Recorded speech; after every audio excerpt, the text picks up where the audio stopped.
বাংলাদেশ দলের নিয়মিত অধিনায়ক নাজমুল হোসেন শান্ত কুচকির ইনজুরির জন্য খেলতে পারছেন না ওয়েস্ট ইন্ডিজ সিরিজ।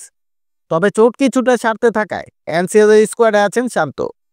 খেলছেন নিজের জেলা রাজশাহীর হয়ে। চোট পুরোপুরি না সারায় প্রথম ম্যাচে একাদশে নেই তিনি। থাকলে তিনি হতেন রাজশাহীর ক্যাপ্টেন। শান্তর অবর্তমানে দলকে নেতৃত্ব দিচ্ছেন উইকেটরক্ষক প্রীতম কুমার।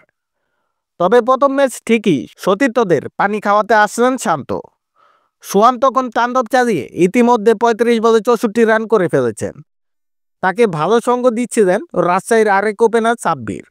দুই অনাভিষিক্ত ক্রিকেটারকে ঠিকই পানি খাওয়াতে আসছিলেন শান্ত।